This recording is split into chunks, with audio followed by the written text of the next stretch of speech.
A warm welcome to all of our friends at ABLF City who are tuning in from all over the globe at the moment. Keep those questions coming in to us for this latest version of ABLF Talks. So if you're out there on ABLF City, if we can ask you please to have your say online, be that on Instagram, Twitter or otherwise. I've got two more great panels to look forward to, so make sure you stay tuned and keep those questions coming to us.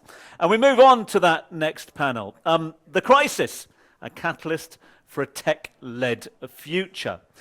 This is a panel that is going to be held with the CEO and the co-founder of STARZPLAY, which is the MENA region's leading video streaming service. Now, from its headquarters right here in Dubai, STARZPLAY now serves, well, my last count, but he'll probably correct me in just a few moments' time, I reckon around about 21 markets with content provided in no fewer than 5 languages. But again, it is progressing so quickly at the moment, difficult to keep up with those numbers. In the 7 years that he's been in charge, he's established STARZPLAY as the regional leader in subscription video on demand. From its inception back in 2014 till 2020 last year, STARZPLAY raised over $125 million in funding, also secured its first independent debt financing of in the region of $25 million as well. It's won numerous awards under his leadership and has been recognized and named by the Financial Times as one of the top 25 tech companies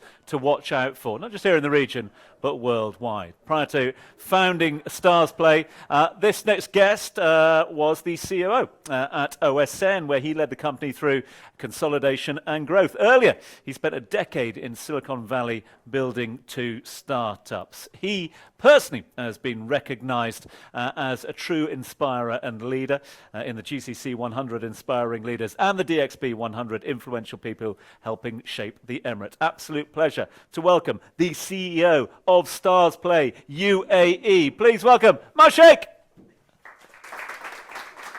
Hi, brother. Good to see you. Maaz, always good to catch up with you, my friend. Thank you so much indeed for your time. Thanks for being with us here in this fascinating hybrid format as well. Let's start with you and the vision and the creation as well that is developing so quickly. I mean, you stated previously, and again, correct me if I'm wrong here, that you see STARZPLAY more as an e-commerce player rather than an entertainment provider, if you like.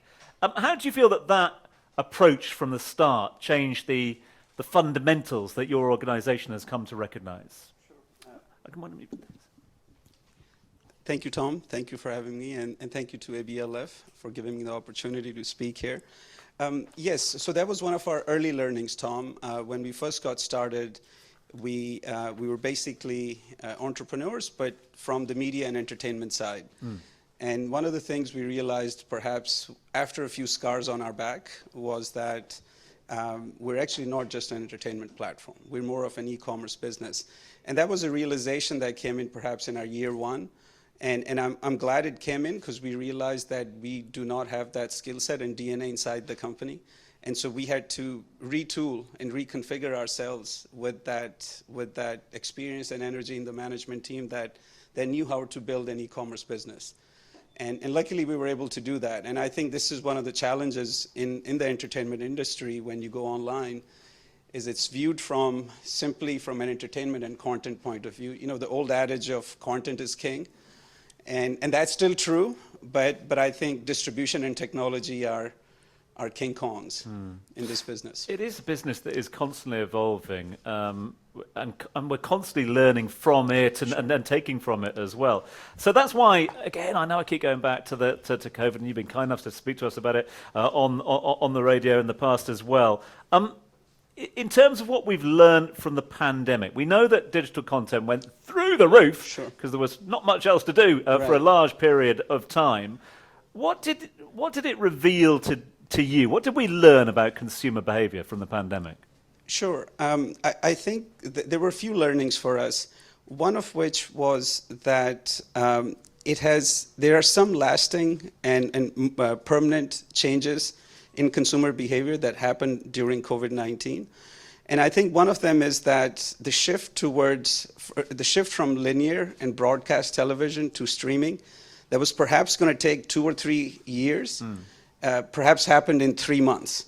And so that whole change, the pace of change got very accelerated. So that was much more rapid change.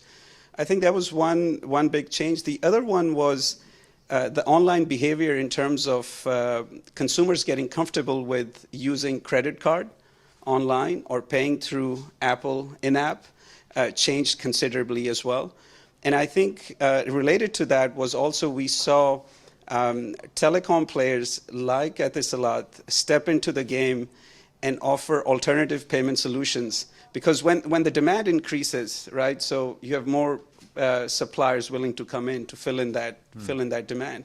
So I think the shift from broadcast television to streaming got accelerated, and you had new online payment solutions come in to fill in the void and gap that existed.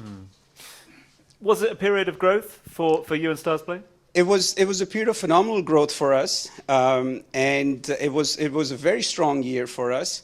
And then, Tom, what we saw was, in a way, we expected that, right? That when the lockdown eases and the world opens up again, which we all hoped that it did, that some of the consumption and demand is going to go down. It's natural, people are going to go out and go watch movies in the cinema and whatnot. So we did go through a period of high churn, drop in consumption. Q1 and Q2 for us, especially followed by a very strong 2020 was a difficult period for us, just accepting that. But then in last 3 months, we've gone more into local sports. So for us, UAE-Lebanon game, when we streamed that on September 2nd, we had double the growth than we did during our COVID-19 peaks. And yesterday was Pakistan-India match, and a big one for that. Then we broke our previous records that we had for the previous football matches. So I think the lesson is, yes, we do go through ups and downs, but at the end, if you're offering the right content with the right method of payment, the right experience, the growth will come back. Yeah. Interested to know about collaboration, because again, a buzzword for me during the pandemic has been collaboration and partnerships as well. And I wonder whether your policy or mantra to attract partners to help drive your business here in the MENA region, has that changed at all during the pandemic, or has that always remained the same? That, I think for us, that has been a core part of our success all along. We've always believed that, we're starting with very humble beginnings and we have big ambitions, but we always believed that we cannot do it alone. And for us, when we first got started, Etisalat was not only an infrastructure provider, enabling our service, they also helped us create the right regulatory environment, because we were the first company to get a streaming license in the MENA region. So I think having strategic partners, whether it's for distribution or for even helping you shape the regulatory environment, is extremely important when you're getting started. And that's remained the same for us. That hasn't really changed for us. Let's talk opportunities if we can, because we sort of touched on the opportunities that arose out of the pandemic. I appreciate that we're still in that pandemic. We haven't got it beat just yet, but we are dealing with it very well here in this region. That goes without saying. What do you see are the opportunities for companies like STARZPLAY in the wake of the pandemic, once we get over the pandemic? Are there elements that we can have learned from this whole process? Yeah, I think there's so many learnings for us. One of which is that I think pandemic accelerated a behavior shift, not just in our world of TV consumption, but it facilitated a shift in lots of other industries, especially e-commerce. So I think the change of the consumers getting comfortable with use of credit card online, number one, and number two, more payment solutions coming in. So I think that has been a major enabler for services. So you look at, for example, last mile delivery services, right? You look at food delivery business, completely changed in last 6 or 9 months. You look at major e-commerce players like Noon. I mean, they've benefited tremendously from the shift. And when you have a major player like Noon making these seismic shifts, there's so many smaller players in that value chain that benefit from it.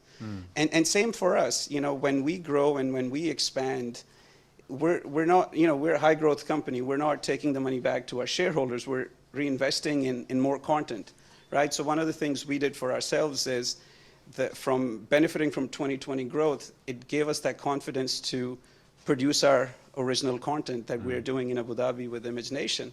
So it gives that confidence to, take those growth steps that perhaps you otherwise would have not taken or maybe done 2 or 3 years later.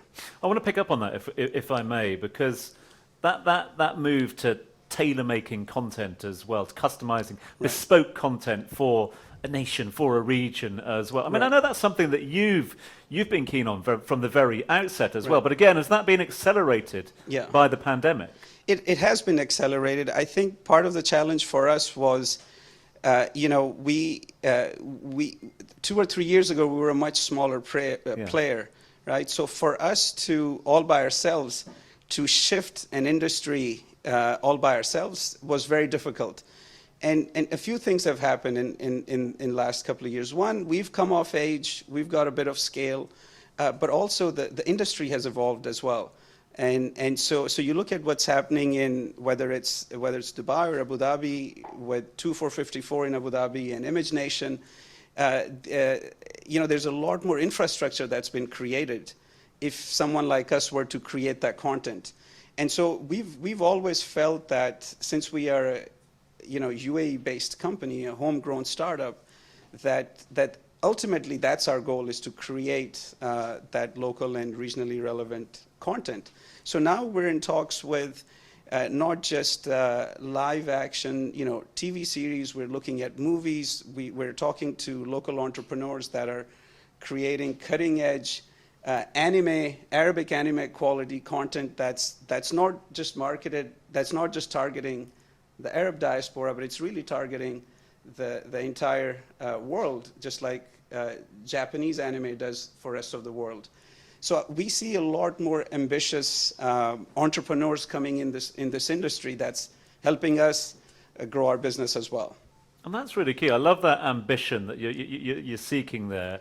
Not afraid of sort of, getting bogged down in cultural context and sensitivity. I mean, who would have thought that the world would be addicted to a Korean language series about, well, I don't know what the series is about, or if anyone else does. But it's this ability for us to accept content from all parts of the world now. Yeah, I think that it's shaping up to be that way more and more, right? And when you have a global brand like Netflix, changing that narrative, it becomes easier for regional players like us and the local content creators that we are working with gives us the confidence to take that initiative and make that change ourselves as well. Is there or are there plans in the pipeline to expand further than your current sort of network and sphere of influence? Would you look at going further than the Middle East or not? Currently, no, Tom. We think when it comes to Middle East and the Arab content market, we are just scratching the surface, right? Today, we have just under 2 million subscribers, and the region is predicted to have over 150 million mobile customers. And so the way we look at it, everyone who has a smartphone today should be using our service. Now, it might not be, a 40 dirham service. For example, if you wanted to watch the UAE-Lebanon game, we made it available for 15 dirhams. If you wanted to watch the Pakistan-India match yesterday, you could have watched it for 4 dirhams just for one day. And the way we look at it is, hey, if you can afford a karak tea, you should be able to watch Pakistan-India match as well. So our vision is that each one of those mobile customers in the next 5 years should be using our service. And we think the region is right for that content. As long as there's price discrimination, you're democratizing that content and making it affordable for everyone. we think we're just scratching the surface. So we're quite focused on MENA. And so as we raise more funds, as we bring in more capital, it'll go all towards either creating content or expanding distribution in Middle East and North Africa. I've got so many questions. I always enjoy chatting with you, Maaz. But I'm going to do one more, and then I'm going to open up to the floor. So we're going to get. You got any questions, either from the floor or, of course, from the ABLF City? Get them in to us now. If you're on the City, if you're on virtual, then do send them through to the team, and we'll put them to the bus in just a few moments' time. The one for me, though, that I've always been fascinated is given this pace of change we're going through at the moment, and I think we'll all agree that cinemas have struggled a little bit during the pandemic compared to other content. But you mentioned there about small screens, about mobile screens, about the fact that screens are getting smaller and smaller and smaller. Right. Does content change according to screen size? Is that something we're going to have to look at? Absolutely. So this is one of the shifts that's happening in the industry. You have shorter format contents that are coming in. So, series, even episodic series that you watch on STARZPLAY and Netflix, right? If you take out the ad time, they're 21 minutes. And now our first original show that we're going to launch early next year, each episode is about 17 minutes. So I think the formats, each episode is getting shorter. The movies that are being produced are in the 40-50 minute range. That's a movie for smaller screen, and I think it's the ubiquitous nature of the mobile phone and the handset and the device that makes it so. And I still watch content on big screen, but I look at my kids. They're between 15 and 18, and they seem to be very comfortable watching a whole movie on their smartphones. Yeah. So I think sometimes we have to think outside what our behavior is, and especially in this part of the world where we're blessed with a very, very young population, perhaps the youngest than any other part of the world. 70% of the population is under 30 in the Gulf countries. Absolutely, this is a generation that's grown up on smartphones, and that's how they watch content. It's a great observation. I had my son. I was watching on the big screen yesterday. My son was watching the football game on a small screen, a cricket game. It's on there. It's on the big screen. He's watching that. No, I'm happy here, Dad. Yeah. We've got questions aplenty coming through now, and we will get to those questions shortly. We will give an opportunity for anyone here in the room down at Expo 2020 to ask a question. If you've got a question, just raise your hand and we'll get a microphone over to you. Ooh, everyone's sitting on their hands at the moment. We will give you an opportunity to have a little think about that one. We have got lots of questions coming through from the city out there, from the ABLF City. So let's go to those. Akil, who's here in Dubai, says, I'm a big fan of your work, Mr. Sheikh. I'm very polite, look at that. And I'm a massive cricket fan as well, with the success of the India-Pakistan cricket streaming last night. Do you plan to stream more cricket matches and tournaments moving forward? So the answer is a definitive yes. We are carrying this cricket channel called Crick Live. That's our partnership with Etisalat and eVision. And this cricket channel is going to have rights specially for Akil. Either, I'm assuming our friend is from India or Pakistan, but we're carrying both India-Pakistan series for rest of the year, as well as New Zealand and Australia. So we're going to continue to carry cricket for the coming years, inshallah. Yeah, and depending where Akil is from, he's either very happy or a little bit illegal at the moment as a result of the result last night. Let's talk advice if we can, because for a man who's achieved so much, and we just scratched the surface really of your achievements, not just with STARZPLAY, but in your career to date as well. What's your advice, without giving too much away, to entrepreneurs out there at the moment who are struggling to cope? Because we hear so often, don't we, about the entrepreneurs who've done really well out there. What about those that are struggling to cope with the impact and the disruption of the pandemic? What do you say to they? Sure. So I think the environments and circumstances, in our lives, they do go up and down. And this is perhaps my fourth startup, and in the past, have been mixed success, right? So they were difficult. I've been through PC industry crash. I've been through other market challenges. So I think the circumstances, challenging circumstances, are always there. So I wouldn't give up heart or hope there. But I think a few things that I learned through my years is, one, we're not all Steve Jobs, right? So most of us are, regular entrepreneurs. And so there's this myth of that one person who's the evangelist, he or she is got the best product insights. They are also the best engineers and at fundraising and everything. So I think one of my advice is that we're not all Steve Jobs. So when you start this journey, make sure you do it with the right people. Surround yourself with the right people. And if you do that, the journey becomes, one, a lot more fun, but secondly, you're more likely to succeed. That's perhaps one advice. And the second one is, we get exposed to sort of the alpha entrepreneur type, who believes in themselves and never gives up, and they have very strong conviction and a very strong head. And all of that is very important, I think.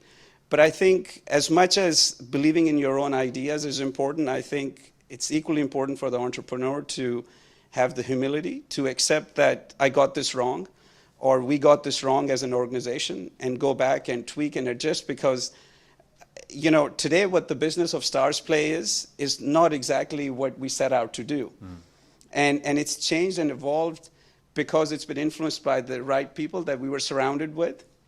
And so it's been a journey of constant tweaking and learning and adjusting, and you don't do that if you don't have the humility to adapt. So I think those are the two things I'd highlight. Yeah, thank you so much indeed for that. Questions from the floor before we move to the ABLF City again. If you've got any questions, then feel free just to raise your hand. We'll get a microphone over to you. One that's come in from ABLF City out there. It's from Zohar, who's currently in Jeddah in the Kingdom of Saudi Arabia. Asks this of you, Maaz. What's been your experience in the Saudi Arabian market to date, and what potential do you feel the Saudi market offers STARZPLAY? So Saudi is our number one growth market for obvious reasons. It's got the biggest addressable population, willingness to spend, especially for entertainment. The country's opening up.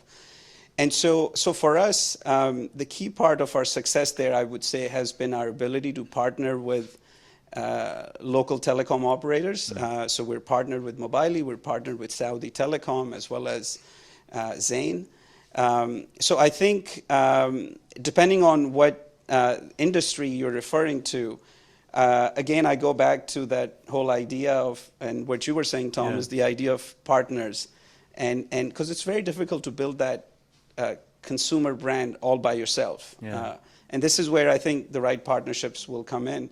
And for us, the partnership with Saudi Telecom and Mobily has been extremely valuable in making us successful in Saudi. Just a point that I hadn't thought about, but you've just made me think about. See, this is what happens when I sit with this man. It makes me think about things that I hadn't thought about.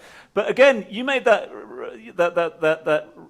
comparison to the last mile delivery and the fact that, now we don't look at what restaurants are around us and go, oh, look, they might deliver to me. We go, I want that food and I want it here now as well. And that's the sort of demands that the consumer has, be that in what we eat or consume content-wise. Is that one of the challenges at the moment, that the demands of the consumer are becoming so unique and precise that you almost have to create for them to a certain degree? Yeah, and this is, and quite honestly, Tom, this is exactly one of the reasons why we are able to beat Netflix at its own game.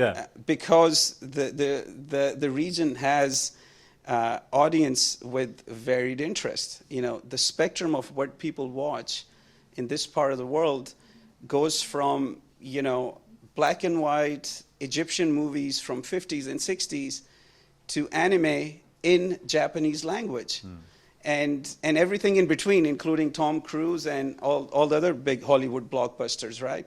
And so, and in that mix now, you have UAE and Saudi stepping in very aggressively in their own original content creation space, right? So So there's a seismic shift that's happening in the industry, and the shift is happening because, to your point, the audience and their interests are varying and very fragmented. Yeah.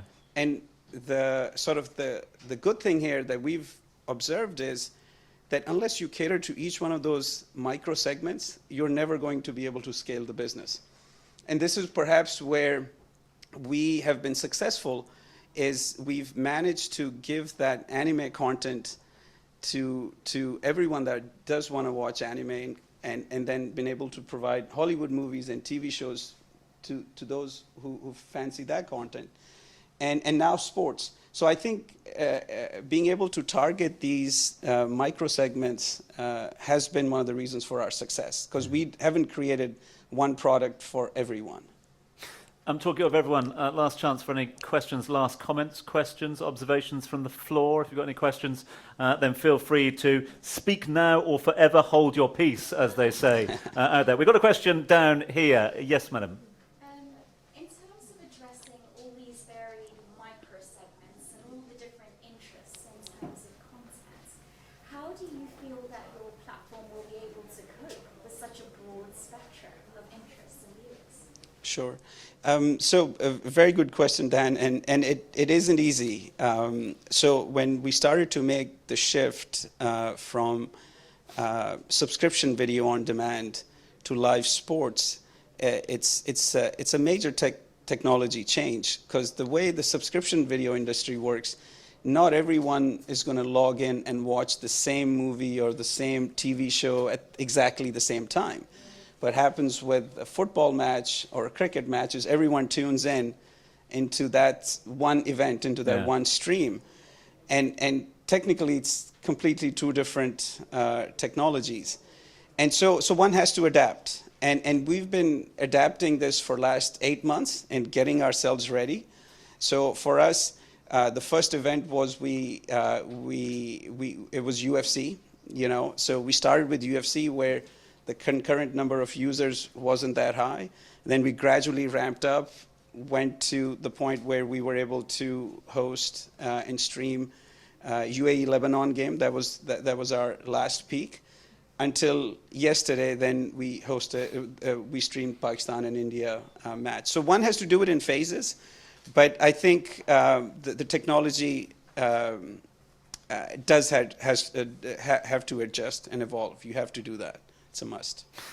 This is an unfair question, but and don't think this is me making it up just because it's Thomas from Oman, all right? It's not Tom from Dubai, it's Thomas from Oman, but I'm pretty sure that for a man like you, it's asking to pick your favourite child, because the question is, what do you often enjoy watching on STARZPLAY, Maaz? Any shows that you can recommend to us?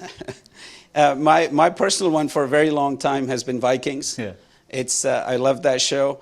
I think part of it has to do with the fact that I feel like the company grew with Vikings as a show, and I think it also has. I can be, if I can be a bit superstitious here, one of our shareholders happens to be a Viking, and he's here, and so we got started on very early, and so I don't know. Vikings always been my favorite show.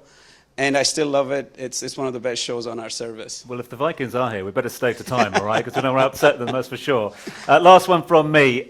We've talked a lot about the then. We've talked a lot about the now. We're going to talk about the future to wrap things up. Rest of 21 into 22, what's in the pipeline? More sports and more original content. So more Arabic shows that we are producing in this part of the world, and more sports, football and cricket. We look forward to it. All of us out there, whatever sport is your sport. Thank you so much indeed for being with us. Really appreciate it. Thank you for your time. Ladies and gentlemen, the CEO and co-founder of STARZPLAY UAE, Maaz Sheikh. Maaz, thank you. Thank you. Big thanks to all of you here in the room.